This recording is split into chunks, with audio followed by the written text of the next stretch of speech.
world of time and space. He lives in a spectrum of the universe. When he ventures beyond this limit, he is in the unknown, a realm where strange forces are brought into play. When man attempts to misuse these forces, he is sometimes destroyed. This is Macabre.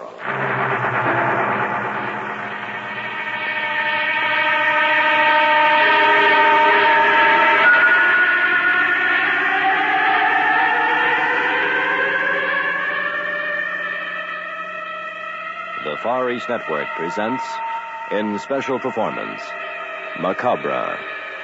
Tonight's story, The House in the Garden.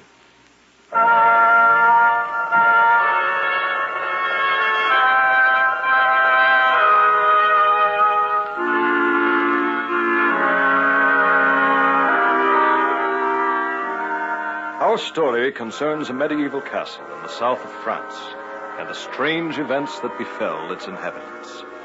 About the turn of the century, its owner, Count Jacques de Marigny, died. His son and heir, an American art dealer, moved to France to become the master of his father's estate. One rain-swept night, a few years later, a black-caped figure strained against the storm toward a towering gray structure looming defiantly above the barren countryside. It raced across a drawbridge into the courtyard like some giant bat closing in on its victim. A moment later, the figure pounded wildly on the massive main entrance of the ancient castle and was admitted by a small, hunched servant who led the visitor into the library before a roaring fire. The man stood, patiently drying himself. Presently, he noticed the gaunt features of something else watching him from a darkened portal. For a moment, the two were motionless. Then the visitor took a step forward and asked, Good evening, monsieur. I am Inspector Bordeaux of the Prefecture of Police. I am here in answer to the urgent summons of Count Jacques de Marigny. Perhaps you'll be kind enough to inform him that I am here. Speak up, man. You cannot stand there in the shadows all evening. Good. That is better. Step over here by the fire, please. Good Lord, man. You have the look of death. What is the matter? Take me to your master at once. Where is Count? I am the Count Dumadity. You? Thank God you've come, Inspector. Inspector Bordeaux at your disposal, sir. Now, will you explain these rather strange circumstances? Yes, in a moment. Monto? Did you call master? 2 glasses of brandy. Brandy, sir? Yes, brandy.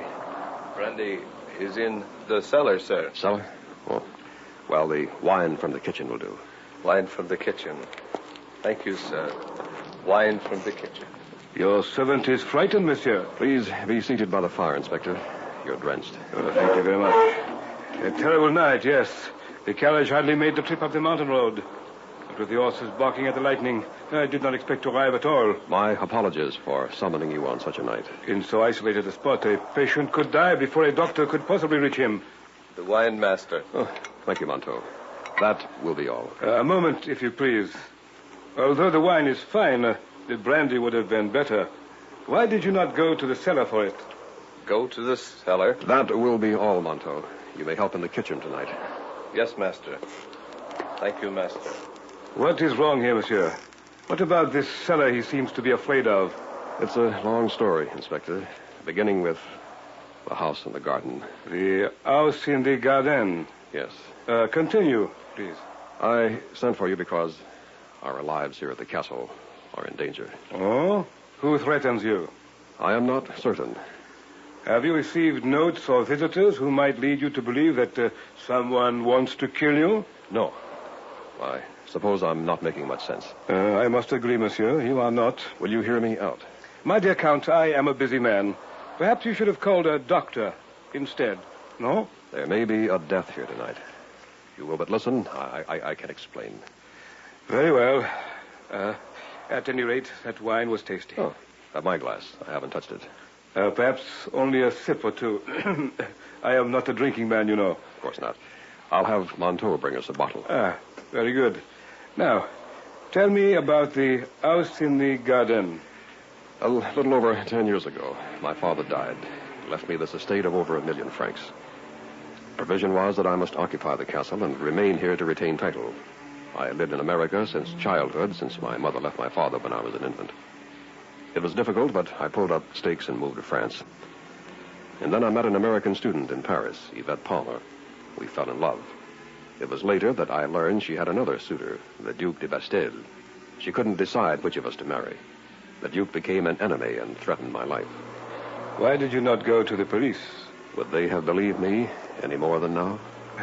Good point, monsieur. Fine wine. Ah, yes, Monteau?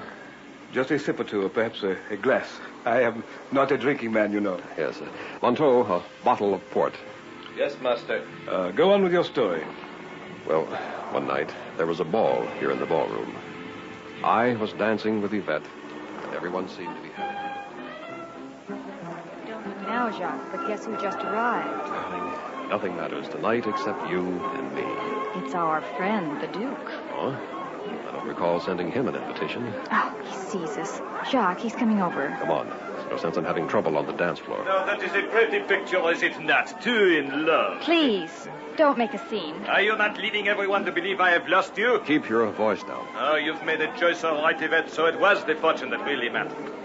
You don't want and have not, like me, a man who could give you everything but money. That's not true. Go ahead, marry a checkbook and a pressed suit of clothes. That is all you are getting. It won't be a man. Uh-oh. Here goes 30 years of gentlemanly upbringing. Sorry you said that, my friend. Oh, watch out! The Duke has a knife. I'll kill you. Maybe a difference of opinion about that. He would have married me if you'd been coming out. Now let's see how soft your throat is. Put that knife away, you fool. It's never so embarrassing. Stop it this minute, both of you. It will be over in a moment. If you kill me, you'll never live to marry Yvette. Up off the floor. I'm ashamed of Very you. well, Yvette. I have a better plan to settle our differences anyway. Do you care to listen? Put the knife away, and I might. You act like two spoiled children. You're disgraced in front of all your friends. Very well. Let us go into the other room.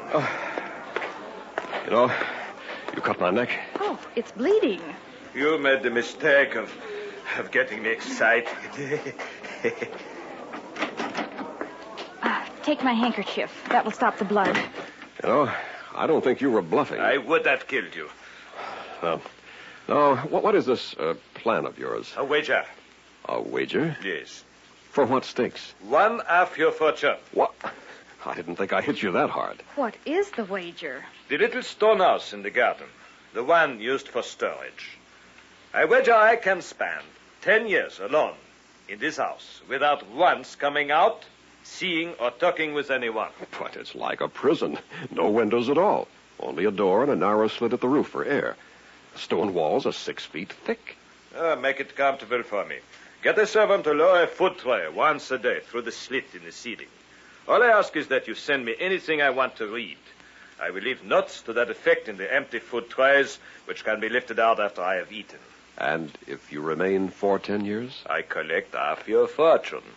One more thing, though. Yvette should wait until the wager is over before choosing between us. It will be fair then, as I will have as great a fortune as you. Suppose you leave before the time is up. I lose and you are free. Now, to make it legal, we will have a lawyer draw up contracts. The first to violate the agreement forfeits the wager. What do you say, Yvette? You mean we won't see you again for 10 years? That is correct. And you must not contact me. Perhaps I will be more attractive to you when I am wealthy. What if I refuse to do this? Then I will kill you. I see. Very well. It's a deal. But remember, we'll all be bound strictly by the contract. Exactly. Are we not men of honor? And that's the story behind the house in the garden. The Duke de Bastel has been there ever since. Incredible. Bizarre. When does he get out? The 10 years will be up at midnight, day after tomorrow. Has the Duke kept his bargain? To the letter. Monteau lowers the food tray once a day, and we hear nothing from him at all. So? Then why have you summoned the police? Jacques, Who is that, monsieur? My wife, Inspector. Yes? I do hope I'm not interrupting. I must talk to you. Certainly, my dear. Inspector Bordeaux, the Countess Yvette de Marigny. How do you do? It is my pleasure, madame. Yvette, did you say? We were married 5 years ago. I see. She did not wait. Darling, we can't use the East Wing tonight. Oh? Why not? First the cellar and now the servants won't go near them, Jacques. What will we do? Has something happened, Countess? Yes. Please tell him, Jacques. There have been 2 deaths in as many nights. A gardener in the cellar 2 nights ago, and a maid last evening in the East Wing. How did they die? Apparently natural deaths, both elderly. Bodies were taken down to a village doctor, who said he could find nothing suspicious. Did you expect to find anything suspicious? Well, you see... Inspector, there is more. 2 deaths in 2 nights under natural conditions. Probably coincidence. Nothing else. Again, why have you called the police? The drums. Drums? We heard them before the gardener died, and again last night before we found Suzette. What manner of drum? The kind you might hear in a jungle. Someone is playing the game with you. Who? Yvette, Bonteau, and a dozen other trusted servants live here with me. There's no one else except the Duke and the house in the garden. Pardon me, master. Here is wine. Yes, Monteau. Put it by the inspector, please. Yes, master. I do not mean to hear. I must tell you, servants do not think Duke's still out there. What? The last 3 days, Duke not touch food on tray. The trays come back full. Perhaps the man is ill. Servants think he find out Miss Yvette marry Count.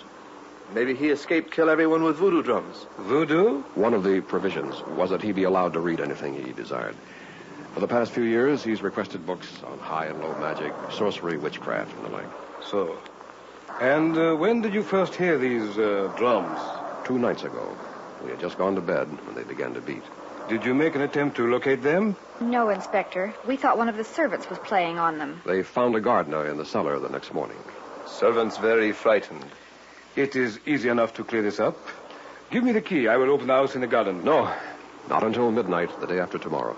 But it's important to know if the Duke is in there. The contract states I will lose my entire fortune if I do that. We must wait. Couldn't you send for guards to protect us? Protect you from what, monsieur? Voodoo drums? Inspector Bordeaux would be the laughingstock of all France. No, my dear Count and Countess.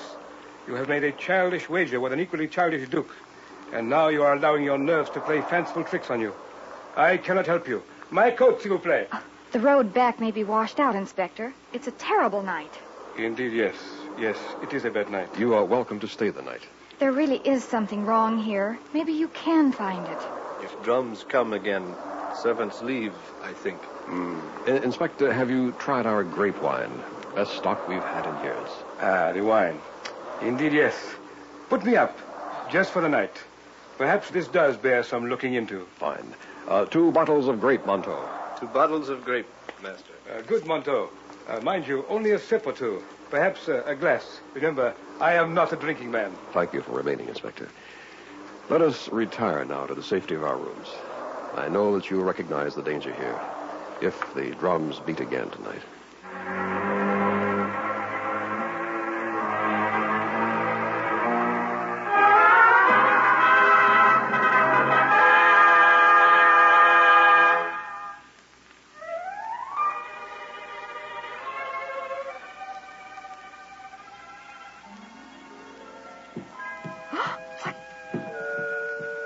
There it is again. Drums. Jacques, wake up. The drums are beating. What? What'd you say? Shh. Listen. Coming from the hall. Hurry. Let's go. No, don't go out there. Please. Got to see who's behind this. Oh, wait for me. Stand at one side of the door. There's something outside in the hall. You're not going out. Shh. Watch it.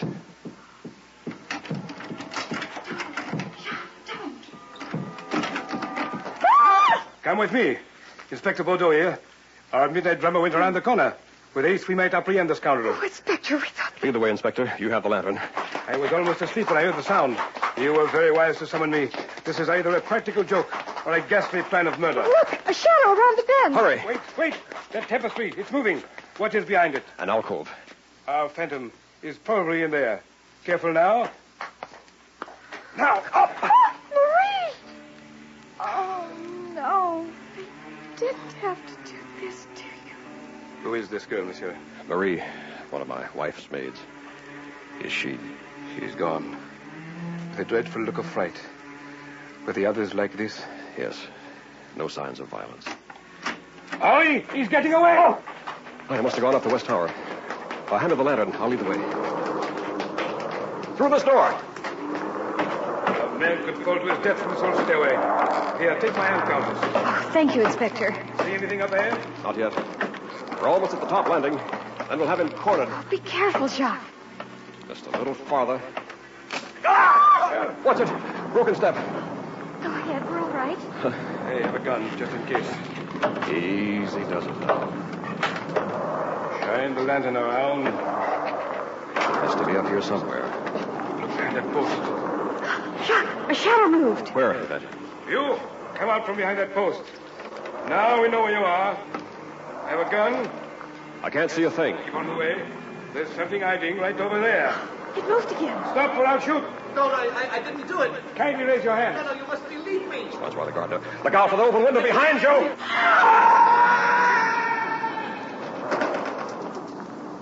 Francois.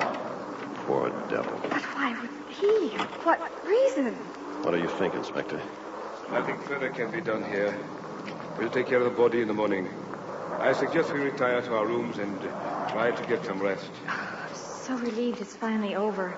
Aren't you, Jacques? I wouldn't fail to go to my door. Why? Because, my dear, you are wrong. The real killer is still at large.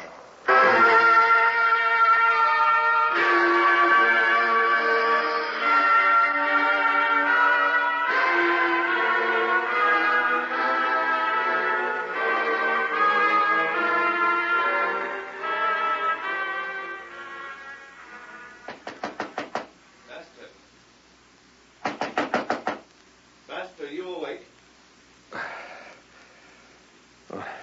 What time is it? Oh, who? Sounds like Montauk calling us to breakfast. Coming, Montauk. Hold on. Be right there. Good morning, Master. Have bad news. How's that? Servants hear about Marie and Francois last night. All leaving. Why? They can't leave us here all alone way out here. They say Cursan Castle. Everyone die. They not stay. Motona like voodoo drums either. Where is the inspector? He having breakfast downstairs. Tell him we'll be right down. Yes, Master. But hurry. Inspector plan open house in garden.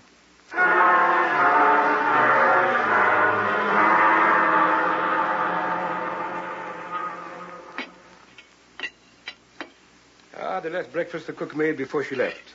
May I share it with you? I'll have only coffee, please. And you, Yvette? Oh, yes, just coffee. Montauk says you plan to open the house in the garden. Indeed. It is about time. Or do you both want to die in your sleep? And you believe there is someone in the castle causing this? Not necessarily. Oh, how did you know it wasn't Francois?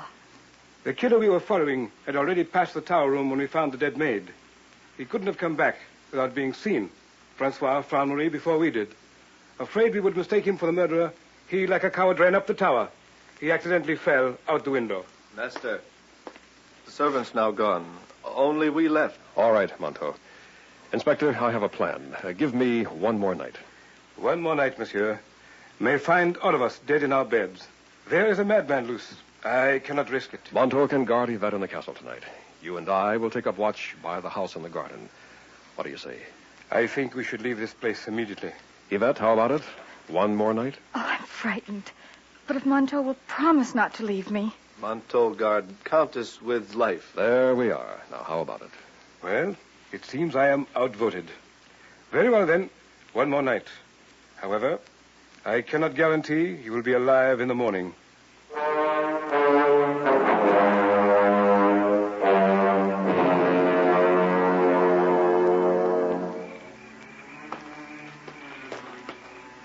The storm has passed. But the night is disagreeable, no? Yes. Turn up the lantern, please, Inspector. It's very dark. There. That is better now. This is the house in the garden, no? Right. Made of stone. About 30 feet square. No windows. So you mentioned. Very quiet in there. Like a tomb, eh? In a way. Here's the stone door. I have the only key. Without it, we'd have to blast to get in. Hasn't been opened since we locked him up. Uh-huh. And that opening near the door? That's where his food trays are lowered. 6 inches by 24, just a slit. A foreboding prison. If it is still a prison. I strongly advise you to open it up for your own safety. He couldn't have escaped. Who beat the drums? They came from the castle, not here in the garden. What do you think? You wouldn't accept my explanation.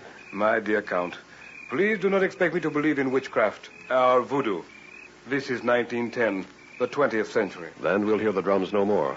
The Duke is there, and only Yvette and Monteau remain in the castle, right? Exactly.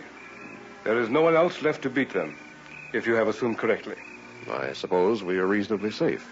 Perhaps we are. What's that? The drums. From the castle. Yvette! Quickly, we may be too late to save her.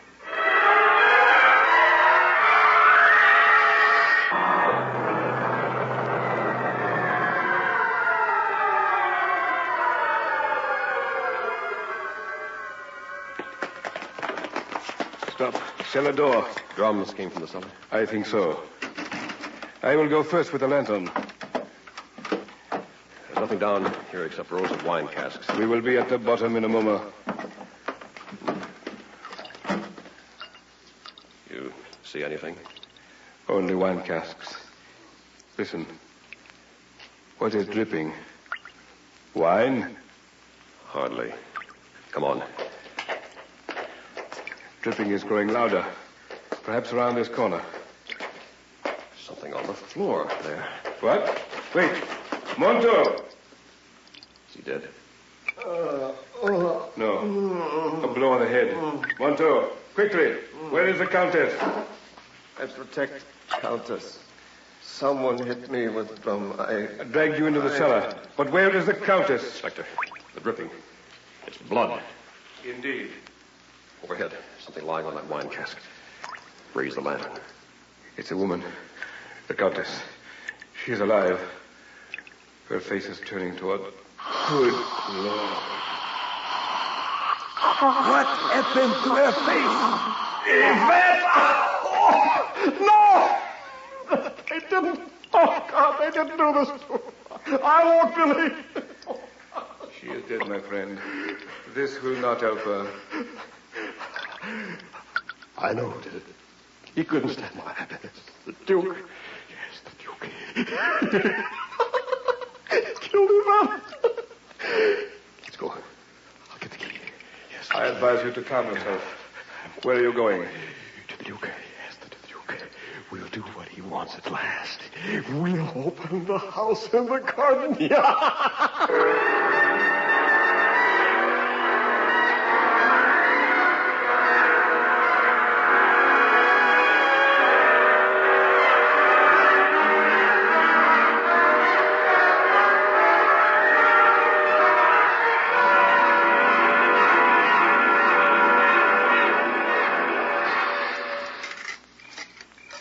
Bizarre. Most unusual. This door has been locked for years. He could not escape. Monsieur, I am completely baffled. I confess, I do not know who has harmed you. Monteau, help me with this key. Yes, master. It turned other way. Oh, all right. Turn.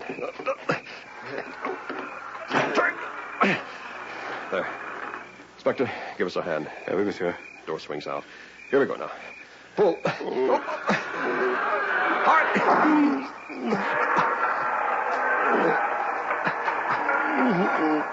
Let me go first. I am armed. Bring the lantern, Monteau. Yes, Inspector. What do you see? Is he there? I do not see him as yet. Shine the lantern on, Monteau. Well? He is not here. He has escaped. What? I believe I understand everything at last, Count de Marigny. Quickly. Where is he, Inspector? Give me time to think. He could only have escaped with the help of one person, the man who brought his food. You accuse me? Yes. No. Monteau used your key to open the door. The Duke escaped and planned the voodoo drum death with the help of Monteau, who did the actual killing. No! Monto, but why? The Duke promised him a part of your fortune. They hope to frighten you into opening the house early in order to collect your entire estate. And they have succeeded, monsieur. You lose everything. The Duke broke his agreement first by escaping. Only after I learned Yvette had not waited for marriage as agreed. Now have you not opened the door and found me here? You, the Duke de Bastel? My dear Count. Have I changed so much in 10 years? You promised you not tell. The beard. I see. I intercepted your summons for the police and masqueraded as Inspector Bordeaux. Then I persuaded you to open the house in the garden, where you found that the Duke had gone. Inspector, the door is closing. We'll be trapped to die. No, don't close the door. We can't get out. We'll die. No, don't do it, Count.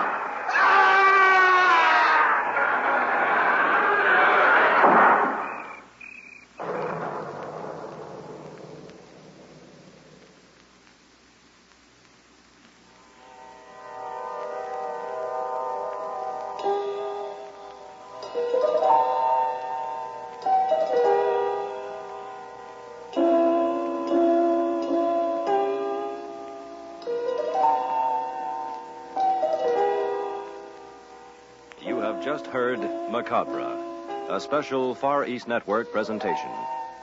In our cast were John Buey as Inspector Bordeaux, Walt Sheldon as the Duke de Bastel, Shirley Ashe as Countess Yvette, William Verdier as Count Jacques du Marigny, and Airman First Class James Conley as Monteau. Technical supervision by Airman First Class Larry Clemens. Special sound patterns by Air Force Sergeants Bob Eddy and Newell Stewart. This is Air Force Sergeant Al LePage speaking. Macabre was written and directed by William Verdier.